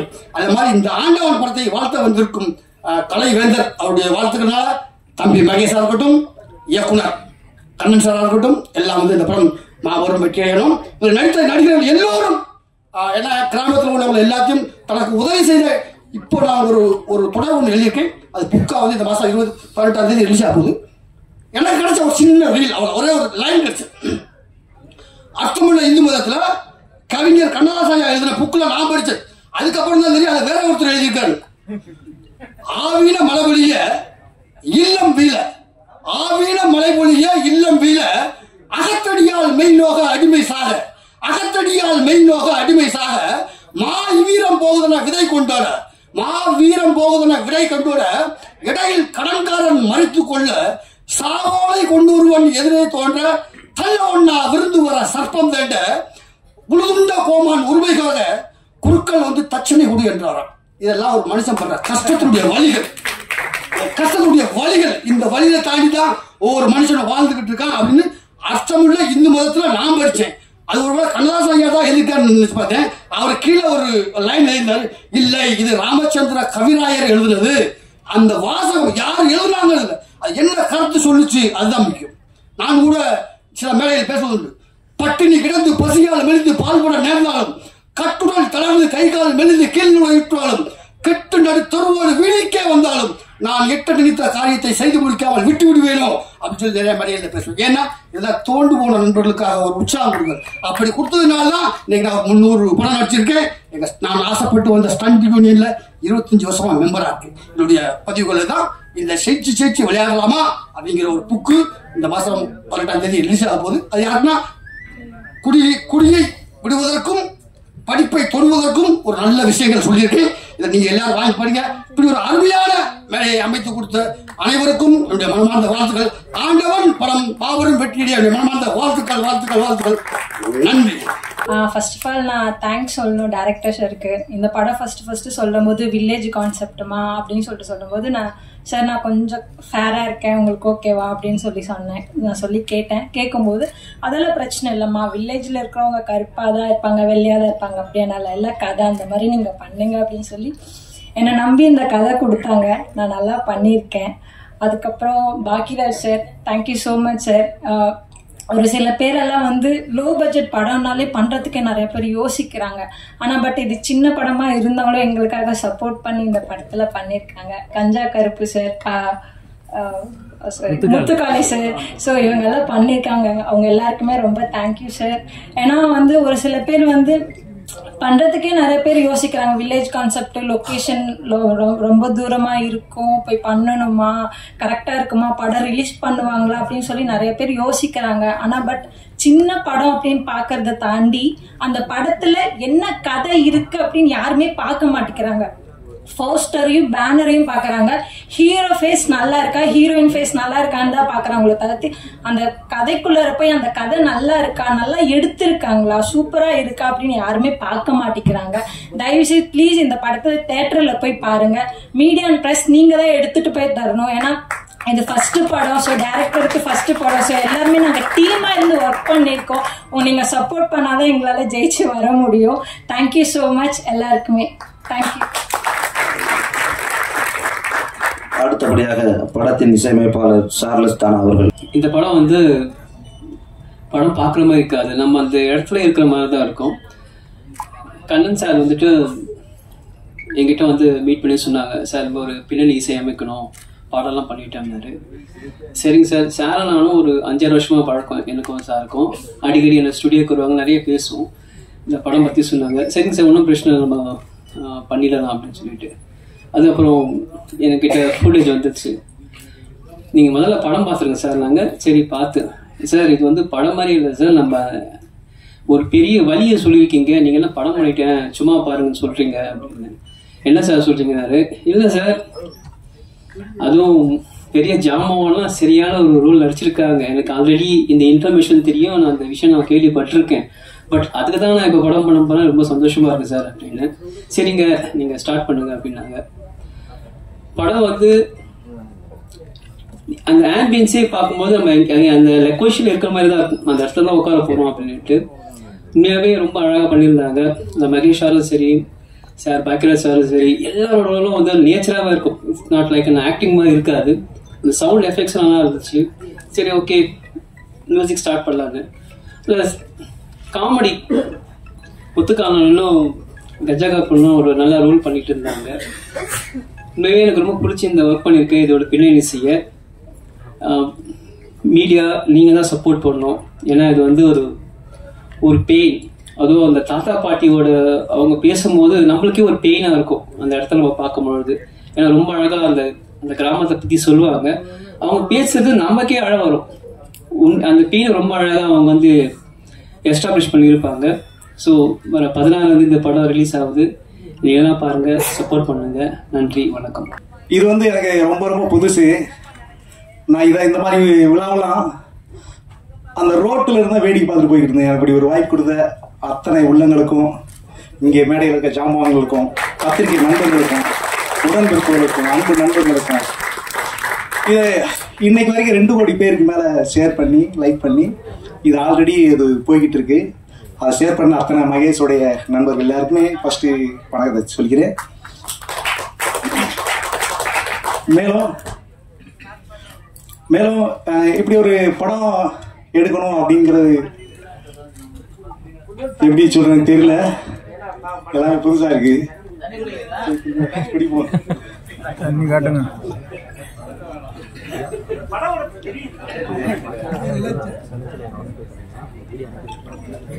நன்றி நன்றி, தண்ணி விட்டாங்க. ரொம்ப நன்றிங்க. ஆனா இது ரொம்ப சீரியஸான விஷயத்த சொல்லிக்கிட்டு இருக்கோம். பொதுவாக பார்த்தீங்கன்னா நம்ம கிராமங்களில் ஆல்ரெடி எல்லாருமே அந்த காலத்துலேருந்து இந்த காலத்து வரைக்கும் எல்லாமே கிராமங்களில் பறந்து அப்படியே பயணிச்சு அதை நகரமாக ஆக்கிட்டோம். நம்ம தான் நகரமாக ஆக்கணும். நகரங்களை உருவாக்குனது நம்ம தான், கிராமங்களை அழிச்சதும் நம்ம தான். அப்படி ஒரு விஷயத்த தான் சொல்லியிருக்கோம். ஃபர்ஸ்ட் படம் எனக்கு இப்படி ஒரு படம் பண்ணது எனக்கே ஒரு ஆச்சரியமா இருக்கு. படமா இருக்கிறத விட காவியமா தான் இருக்கு. நீங்க ஃபர்ஸ்ட் படம் பார்த்தா எனக்கு படமா தோணல. இன்னைக்கு வரைக்கும் நான் இதை 100 தடவை நானே பார்த்துட்டேன். இது ஒரு காவியம் அப்படிதான் நான் நினைக்கிறேன். நீங்கள் அப்படிதான் நினைப்பீங்க, பார்க்கும்போது அப்படிதான் இருக்கும். அப்படி ஒரு வாய்ப்பு கொடுத்த மகேஷ்க்கு ஃபர்ஸ்ட் அது ஒரு யூடியூப்பா தான் போட்டிருந்தாரு. அந்த கதையை தான் நான் வந்து ரொம்ப எங்க ஐயா சொன்ன மாதிரி எனக்கு அது ரொம்ப ஈஸியா கிடைச்சிருச்சு. ரொம்பலாம் தேடலை, ஒண்ணுமே பண்ணல. மகேஷ் வீடியோ போட்டாரு, அதை பார்த்து அப்படியே ஈஸியா எடுத்து வந்தேன். அவ்வளவுதான், ரொம்ப ரிஸ்கெல்லாம் எடுத்துக்கல. அதுவும் ஃபர்ஸ்ட் படத்துல வந்து ஐயா முத்தமிழ் அறிஞர் கலைஞரை அவருடைய வீட்டு வசதி திட்டத்தை வச்சு எடுத்ததுல நான் ரொம்ப பெருமைப்படுறேன். அதுக்காக ரொம்ப சந்தோஷப்படுறேன். ஏன்னா அவ்வளோ பெரிய கலைத்துறையில இருந்து மூத்த குடி அவருடைய நம்ம படத்துல அவருடைய இதை மென்ஷன் பண்ண எனக்கு ஒரு சந்தோஷம். அது இந்த மாதிரி கிடையாது. இப்படி ஒரு விஷயத்தை உருவாக்குனதுல அன்னைக்கு இருந்த விருதுநகர் மாவட்ட கலெக்டர் ஐயா மேகநாத ரெட்டி ஐயா வந்து அப்படி ஒரு விஷயத்த பண்ணினதுனால தான் இப்படி ஒரு விஷயம் நடந்துச்சு. இது ஒரு ப்ராசஸ், உயிரோட்டமான ஒரு ப்ராசஸ். இது வந்து எப்படின்னா, இது வந்து ஒரு நாடகத்தன்மை இல்லை, இதோட ஃபுல்லாக உயிர் இருக்கு. அந்த செயலுக்குற உயிர் இருக்கு. அப்படி ஒரு உயிரோட்டத்தை நான் படமாக்குனது எனக்கு ஒரு சந்தோஷமா இருக்கு. எல்லாமே யதார்த்தமாக நடந்துச்சு. எனக்கு எவ்வளவோ பேசுறதுக்கு இருக்கு எனக்கு. ஆனால் ஃபர்ஸ்ட் எனக்கு நன்றியை தான் சொல்ல முடியுது. நன்றியை தவிர வேற ஒன்றும் இல்லை. நன்றியை விட ரொம்ப ரொம்ப முக்கியமானது நம்பிக்கைங்கிறது தான் ஃபர்ஸ்ட் முக்கியம். நன்றி வந்து எல்லா உயிரிழத்துல இருக்கு. ஆனால் நம்பிக்கை மட்டும் மனுஷன்கிட்ட மட்டும்தான் இருக்கு. அந்த நம்பிக்கையோட என்னை தேடி, என் அழைப்பை தேடி இவ்வளவு தூரம் பயணிச்சு நீங்க வந்தீங்க. அதுக்கு அத்தனை பேரும் மறுபடியும் எத்தனை முறைங்கள கோடி முறை நான் நன்றியை சொல்லிக்கிறேன். சீஃப் கெஸ்டா இருக்க அத்தனை பேருக்குமே நான் நன்றி சொல்லிக்கிறேன். அன்பு சகோதரருக்கு நன்றி சொல்லிக்கிறேன். முக்கியமாக பிரஸுக்கு எக்ஸ்ட்ரா தேங்க்ஸ் சொல்லிக்கிறேன். ஏன்னா நீங்கள் எவ்வளோ பேர் வாழ வச்சுருக்கீங்களே, ஒரே ஒரு வாய்ப்பு நீங்கள் எனக்கு பண்ணி கொடுங்க. இன்னும் நான் நல்லா பண்ணுவேன். இந்த மிக சிறப்பாக படம் பண்ணுவேன். எனக்கு 1000 கதை இருக்குங்க. என்கிட்ட அது கதை கிடையாது. எங்கள் வாழ்க்கை தான். புதுசாலாம் நான் யோசிக்கவே மாட்டேன். பூரா என் வாழ்க்கையில் அவ்வளோ வலி இருக்குது. அதெல்லாம் மறுபடியும் படம் தூக்கிட்டு வருவேன். நான் உங்கள் முன்னே நல்லதை பண்ணுவேன். ஏன்னா எனக்கு நல்லதை தான் பேச தெரியும், நல்லதை தான் நினைக்க தெரியும். படமே எடுத்தாலும் நான் நல்லா தான் படம் எடுப்பேன். ஆண்டவன் திரைப்படத்தின் நாயகன் மகேஸ்வரன் அவர்கள் இப்பொழுது உரையாற்றுவார்கள். இந்த படத்துக்காக ஒரு 3 டீமுக்கு நன்றி சொல்ல வேண்டியிருக்கு. யார் அந்த 3 அப்படின்னு கேட்டீங்கன்னா, முதல்ல என்னுடைய நண்பர்கள். இந்த நண்பர்கள் தான் இந்த ஆண்டவனை உயிர்ப்பித்து வச்சு எல்லாருக்கும் ஷேர் பண்ணி கொண்டு போய் மக்கள்கிட்ட பூரா சேர்த்துக்கிட்டு இருக்காங்க. அத்தனை நண்பர்களுக்கும், என்னுடைய கிராமத்து மக்களுக்கும், இந்த மகேஷ் யாரு அப்படிங்கிறத இந்த உலகத்துக்கு எடுத்து கொண்டு வந்த என்னுடைய கிராம மக்கள் அனைவருக்கும், மற்றும் என்னுடைய சுற்று வட்டாரங்கள்ல இருக்கிற அத்தனை கிராம மக்களுக்கும். நான் பிறந்தது ஆலடிவட்டியாக இருந்தாலும் விருதுநகர், ராம்நாடு, சிவகங்கை இந்த மாவட்டங்கள்ல போனா அத்தனை கிராமத்துக்காரங்களும் என்னைய அவங்க வீட்டு பிள்ளையாத்தான் நினைச்சுக்கிட்டு இருக்காங்க. அத்தனை பேருக்கும் முதல்ல நன்றியை தெரிவிச்சுக்கிறேன். அதுக்கப்புறமா பாத்தீங்கன்னா, விருதுநகர் மாவட்டத்தில் இருக்கிற ஒரு கலெக்டர் அப்படின்னா அவருக்கு 1008 ஆர்டர் வரும். அவருக்கு கீழே இருக்கிற அதிகாரிகளுக்கு 1008 ஆர்டர் போட வேண்டியிருக்கும். அதெல்லாம் பம்பரம் போல சுத்தி வேலையை பார்த்து சமூக வலைதளங்கள்லையும் ஆக்டிவா இருந்து இந்த மாவட்டத்துல என்னென்ன பிரச்சனை அப்படின்னு எண்டு இடுக்கு மூளை முடுக்குல எல்லாத்துலயும் தேடி தேடி பார்த்து ஒரு கலெக்டர் நல்லது செஞ்சுக்கிட்டு இருந்தார். யார் அவர் அப்படின்னு பாத்தீங்கன்னா மேகநாத ரெட்டி. இதுக்கு முன்னாடி இருந்த கலெக்டர், விருதுநகர் மாவட்டத்துல இப்ப இருக்கிற கலெக்டருக்கு முன்னாடி இருந்த கலெக்டர். அவரை வச்சுதான் இந்த படமே உருவாயிருக்கு. ஆண்டவன் அப்படின்னா நான் ஹீரோ கிடையாது, மேகநாத ரெட்டி அவர் தான் ஹீரோ. அவருடைய கதாபாத்திரத்துலதான் நம்மளுடைய மதிப்புக்குரிய ஐயா பாக்கியராஜ் சாரு நடிச்சிருக்கிறாரு. ஆண்டவன் அப்படின்னா என்னன்னு கேட்டீங்கன்னா, காலத்தினால் செய்த நன்றி சிறிதெனும் ஞானத்தின் மான பெரிது அப்படின்னு சொல்லுவாங்க. இப்ப ஒரு நன்றிக்காக எடுக்கப்பட்ட படம் தான் இந்த ஆண்டவன். அப்ப மேகநாத ரெட்டி ஐயா அவர்களுக்கு நன்றி. ஒரு கலெக்டர் கார் அப்படின்னு பாத்தீங்கன்னா மேல ஒரு சைரன் சுத்திக்கிட்டு இருக்கும் பாத்தீங்களா, அது வந்து சைரன் கிடையாது. ஒட்டுமொத்த கலெக்டர்களுடைய அந்த மனசாட்சி, அந்த எண்ணங்கள் சுத்தி சுத்தி சுத்தி இந்த ஊருக்கு என்ன செய்யலாம் அந்த ஊருக்கு என்ன செய்யலாம் சுத்தி சுத்தி வேலையை பார்த்த மனுஷன், அவருக்கு நன்றியை தெரிவிச்சுக்கிறேன். அதுக்கப்புறமா பல்வேறு அரசு அதிகாரிகள், காவல்துறையில இருந்து அத்தனை அதிகாரிகளும் முழுக்க முழுக்க சப்போர்ட் பண்ணாங்க. மணிவண்ணன் சார் ஏடிஎஸ்பியா இருந்தாரு அவரு. அப்புறம் எங்க ஊர்ல பிறந்து இன்னைக்கு எஸ்பியா இருக்கிற ஈஸ்வரன் அண்ணன், இப்படி எத்தனையோ அதிகாரிகளும் பல்வேறு நண்பர்களும் கிராம மக்களும் சொந்த ஊருக்காங்க அத்தனை பேர் சேர்த்து தேர் மாதிரி இழுத்து கொண்டு வந்து இங்க நுப்பாட்டி இருக்கிற படம் தான் இந்த ஆண்டவன். ஆண்டவன் அப்படிங்கிறது படம் கிடையாது. நான் போகும்போது வீடியோ எடுப்பேன்ல, அதுதான் இந்த ஆண்டவன் படத்துல இருக்குது. நான் வந்து இந்த படத்துல நான் நடிச்ச மாதிரி எனக்கு ஃபீலிங்கே இல்லை. நான் எடுத்துக்கிட்டு இருக்க போது சுத்தி இருந்து எல்லாரும் வீடியோ எடுத்திருக்காங்க. இன்னைக்கு வரைக்கும் இப்ப வரைக்கும் வீடியோ எடுத்துட்டு தான் இப்ப வந்திருக்கிறேன். நாளைக்கு மறுபடியும் நான் வீடியோ எடுக்க போகணும். உங்க வீட்டு பிள்ளை உங்க கூட்டத்துல இருக்கிறேன். சமூக வலைதளங்கள்ல ஆக்டிவா ஏதாவது இந்த மக்களுக்கு எதையாவது ஒண்ணு செஞ்சிட மாட்டோமா, ஏதாவது ஒண்ணு சொல்லிட மாட்டோமா, யாருக்காவது நன்மை செஞ்சிட மாட்டோமா அப்படின்னு நினைச்சுக்கிட்டு இருக்கிற ஒவ்வொருத்தவரும் இந்த படத்துடைய ஹீரோ தான். அப்படிதான் இந்த ஆண்டவன் படம் உருவாச்சு. இதே பிரசாத் ஸ்டுடியோவில், இதே பிரசாத் லேப்ல 9 வருஷம் முன்னாடி யாருன்னே தெரியாது அந்த டைரக்டர் ஒரு நல்ல ஒரு படம் எடுத்திருக்கிறாரு அப்படின்னு Facebookல பார்த்தோம். அந்த காலகட்டத்தில் தான் சமூக வலைதளம் ஆரம்பிச்சேன். நானு நம்மளுடைய நண்பர் இன்னைக்கு வந்திருக்கிறாங்க 500 கிலோமீட்டருக்கு அங்கிட்டு இருந்து எனக்காக எத்தனை பேர் வந்திருக்கிறாங்க, வேன் பிடிச்சு வந்திருக்கிறாங்க. அந்த நண்பர்கள்லாம் இதே பிரசாத் லேப்ல ஓரமா நின்று வீடியோ எடுத்தோம். இன்னைக்கு இந்த இடத்துல கதாநாயகனா வந்து இருக்கிறேன். அதுக்கு முழுக்க முழுக்க இந்த நண்பர்களுக்கு மட்டும்தான் நன்றி கடன் சொல்ல வேண்டியிருக்கு. நண்பர்கள்லாம் நான் நேரடியா பார்த்த நண்பர்கள் இல்ல, நான் பார்க்காத நண்பர்கள் இங்கேயே நிறைய பேர் வந்திருக்கிறாங்க. ஆனா அவங்கள நான் Facebookல பார்த்தேன், யூடியூப்ல பார்த்தேன் அப்படின்னு சொல்லி வந்த நண்பர்கள் 1000 பேர் இருக்காங்க. அத்தனை பேருக்கும் நன்றியை தெரிவிச்சுக்கிறேன். ஹீரோ யாரு அப்படின்னு பார்த்தோம்னா உங்களுடைய கூட்டத்துல இருக்கும் அப்படின்னு சொன்னல. சமூக வலைதளங்கள்ல ஏற்கனவே வெள்ளப்பாண்டியன் அவர்கள் சொன்னாரு, பத்திரிகையாளர்கள் நினைச்சா என்ன வேணாலும் செய்யலாம். எத்தனையோ பேரை தூக்கி விட்டுருக்குறீங்க. உங்களுடைய கதாபாத்திரம் தான் இந்த படம். நீங்க என்ன நினைக்கிறீங்களோ அதுதான் இந்த படம். உங்களால நினைச்சா என்ன வேணாலும் செய்யலாம். சாப்பாடு ரிவ்யூ போடுறோம், இன்னும் காசு வாங்கிட்டு எத்தனையோ கடைகளை ப்ரொமோஷன் பண்றோம். இதே பத்திரிகையாளர்களுடைய வழி என்ன, சமூக வலைதளங்கள்ல ஒரு யூடியூப்காரனுடைய வழி என்ன, ஏதாவது ஒரு போனை தூக்கிக்கிட்டு எங்கேயாவது போய் யாருக்காவது நல்லா செஞ்சிட மாட்டோமா அப்படின்னு ரோட்ல போயிட்டு இன்னைக்கும் தினம் போய்கிட்டு அலைஞ்சுக்கிட்டு தான் இருக்கான். அந்த மாதிரி ஒரு கேரக்டர் தான் இந்த படத்துடைய ஹீரோ. சத்தியமா நான் இல்ல. ஒவ்வொரு சமூக வலைதளத்துல எவனுக்காவது ஏதாவது ஒரு நன்மையை செய்யணும் அப்படின்னு இருக்கிற படம் தான் இந்த படத்துடைய ஹீரோ. கிராமம் அப்படின்னு சொன்னாங்க. இந்த படமே கிராமம் தான், முழுக்க முழுக்க கிராமம் தான். ஒரு பட்டதாரி இளைஞர், கல்லூரி படிச்ச பட்டதாரி இளைஞர் என்ன செய்வான், ஏதாவது ஒரு கூலிங்கா இருக்கிற ஒரு கம்பெனில போய் வேலை செய்யணும் அந்த மாதிரி நினைச்சுக்கிட்டு இருப்பான். எங்க வீட்டுலயும் அப்படிதான் நினைச்சாங்க. படிக்க வச்சாங்க. மாஸ்டர் டிகிரி வரைக்கும் படிச்சு சென்னையில வந்தேன், நல்ல வேலை பார்த்தேன், நல்ல சம்பாத்தியம், ஊர்ல இடம் வாங்கியாச்சு, எல்லாமே பண்ணியாச்சு. ஆனா இந்த கொரோனா காலகட்டங்கள் இருக்குல்ல, அந்த நேரங்கள்ல ஏற்கனவே ஒரு யூடியூப் சேனல் வச்சிருந்தேன். அந்த நேரங்கள்ல ஒரு சின்ன ஒரு யூடியூப் சேனல் தொடர்ந்தேன். 100 சப்ஸ்கிரைபர் தான் இருந்துச்சு. ஊருக்கு கொரோனா டயங்கள்ல வேற வழி இல்லாம போனேன். அதாவது சொந்த ஊர்ல மட்டும்தான் வாழ முடியும், எந்த ஊர்ல வேணாலும் பொழைக்கலாம். பொழைப்பு வாழ்க்கை ரெண்டுக்குமே வித்தியாசம் இருக்கு. வாழ்க்கை வேறு, பொழைக்கிறது வேறு. வாழ்றதுக்காக மறுபடியும் என் சொந்த ஊருக்கே போனேன். அப்படி போகும்போது ஒரு கிராமம், எங்க ஊர்ல இருந்து ஒரு 15 கிலோமீட்டர் பக்கத்துல ஒரு கிராமம். அந்த கிராமத்துல கிராமம்னா எப்படி இருக்கும்? வாய்க்கா, வரப்பு, வாழைத்தோப்பு, அப்படியே இயற்கை வளம் நிறைஞ்சுதான் நம்ம படங்கள் எல்லாம் பார்த்திருப்போம். அப்படிலாம் இல்ல, காஞ்ச கருவாடு. இன்னும் வெளியில எல்லாம் நிறைய போஸ்டர்லாம் இருக்கும். காஞ்ச கருவாடு, கருவேலங்காடு, பாலைவனம், இந்த மாதிரி தான் அந்த ஊர் இருந்துச்சு. என்னடா இப்படி ஒரு ஊர் இருக்கே, இதை ஒரு வீடியோ எடுத்து போடுவோமா அப்படின்னு சொல்லி ஒரு வீடியோ எடுத்து போட்டேன். வீடியோ எடுத்து போடுறது எதுக்கு? லைக்குக்காகவும் ஷேருக்காகுமா? இல்ல, அந்த ஊர்ல ஆளே இல்ல, 2 பேர் மட்டும் தான் இருந்தாங்க.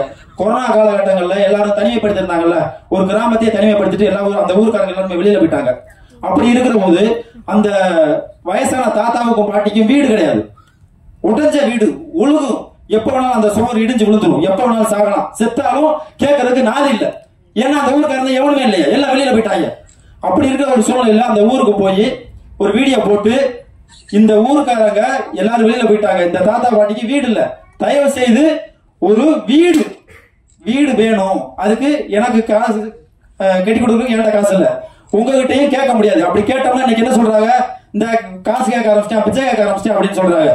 அப்ப இந்த வீடியோவை ஷேர் பண்ணுங்க, அரசாங்கத்துடைய கண்ணுக்கு போகும், அரசாங்கம் வந்து இதை செஞ்சு கொடுக்கும் அப்படின்னு சொல்லியாச்சு.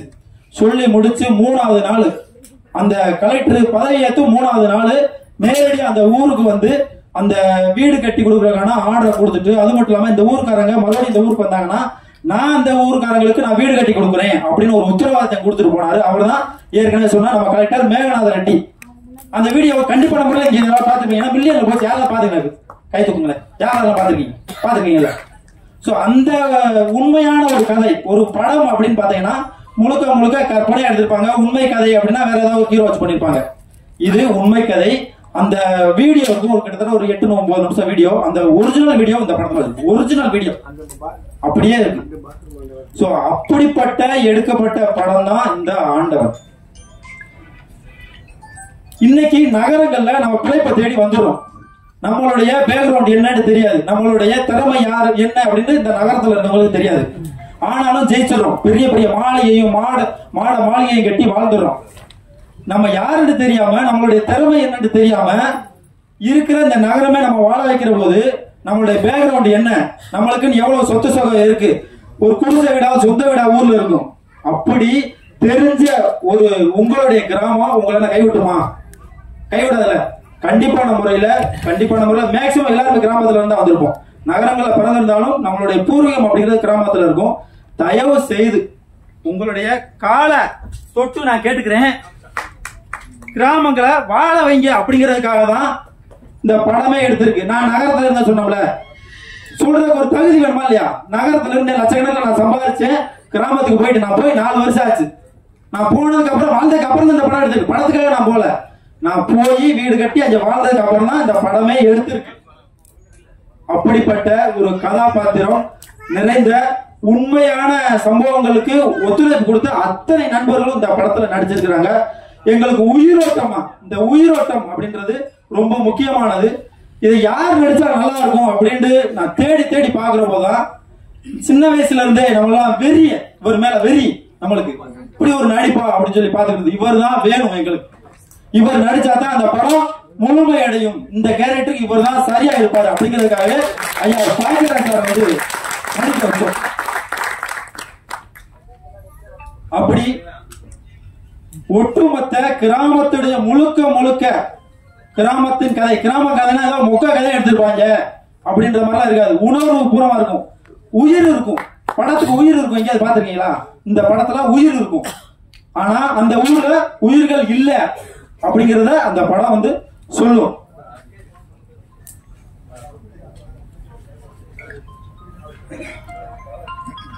உதவுற எண்ணம், நன்றி அப்படின்னு ஏற்கனவே சொல்லி உதவுற எண்ணம் இருக்கிறவங்க அத்தனை பேரும் இந்த படத்துல வந்து ஆண்டவனாக இருப்பாங்க. உதாரணத்துக்கு சொல்லணும்னா, நான் ஏற்கனவே சொன்னேன்ல, என்னுடைய பார்வையில என்னுடைய நண்பர்கள் ஆண்டவனா இருந்தாங்க.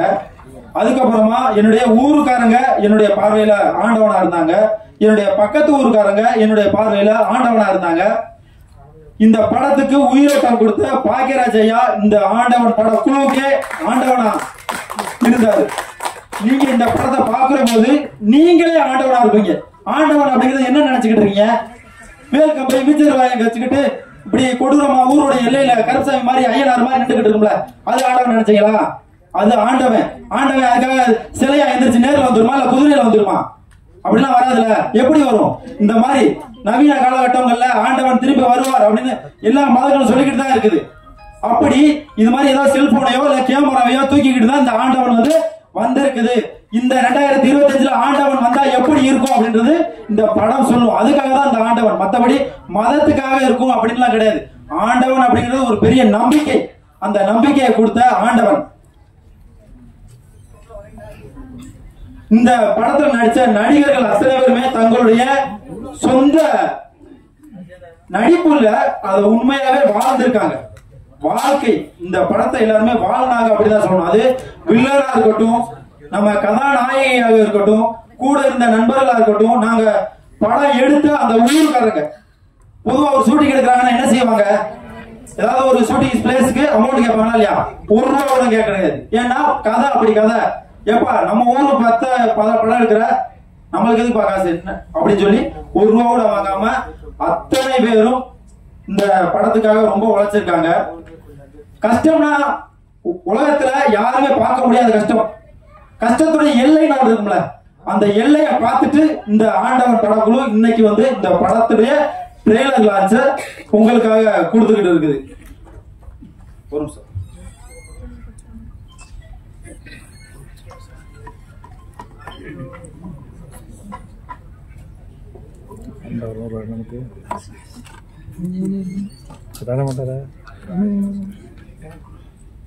அதனால ஒரு படமா இத வந்து பார்க்காம உங்க வீட்டு பிள்ளையா, உங்கள ஒருவனா, ஏன் நீங்களாவே இந்த படத்துல நடிச்சிருக்கோம் அப்படி இல்லைன்னா நம்மளுடைய கதையை எடுத்திருக்கோம் அப்படின்னு நினைச்சு அதை பாருங்க. ஏன்னா இந்த படம் ஒரு முழுக்க முழுக்க கிராமம் வாழணும் அப்படிங்கறதுல எடுக்கப்பட்ட ஒரு படம்.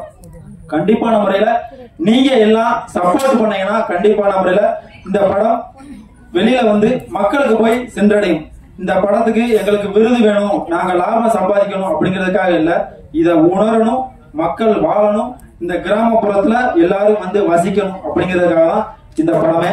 சோ உங்களுடைய சமூக வலைதளங்கள்ல ஒரே ஒரு போஸ்ட் போடுங்க, வி சப்போர்ட் ஆண்டவன் அப்படின்னு போட்டீங்கன்னா நம்ம வந்து பொதுவா சொல்லுவாங்க இந்த ஆத்மா சாந்தி அடையும் சொல்லுவாங்கல்ல, அது மாதிரி இந்த ஆண்டவன் படக்குழுவுடைய ஆத்மா வந்து சாந்தி அடையும். வி சப்போர்ட் ஆண்டவன் சொல்றீங்களா ப்ளீஸ்?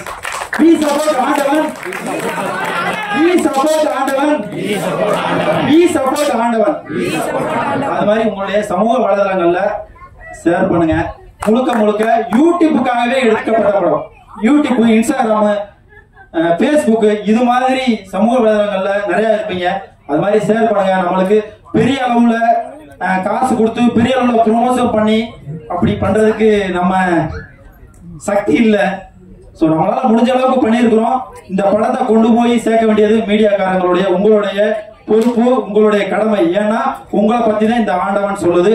நன்றி, வணக்கம். கலைத்தாயின் தவப்புகளுக்கும் மற்றும் அனைத்து நடிகர்களுக்கும் இயக்குநர்களுக்கும் எங்கள் சொந்த ஊர் ஆலடிவட்டி, இந்த ஆலடிவட்டி மண்ணில் எனக்கு நிறைய பேர் சப்போர்ட் பண்றாங்க, பண்ணியிருக்காங்க. அப்படி பண்ணதுனாலதான் நான் வந்து இந்த இடத்துல நிக்கிறேன். அதே மாதிரி எங்க ஊரை சுத்தி இருக்கிற அத்தனை கிராம மக்களுக்கும், என்னுடைய நண்பர்களுக்கும், ஒட்டுமொத்த உறவுகளுக்கும், தமிழக மக்களுக்கும், அரசு அதிகாரிகளுக்கும் தன்னுடைய கடமையை இடைவிடாம எந்த ஒரு காசு வாங்காம செய்யணும் அப்படின்னு நினைக்கிற அத்தனை அரசு அதிகாரிகளுக்கும் இந்த இடத்துல நன்றியை தெரிவிச்சுக்கிறேன். நன்றி, வணக்கம்.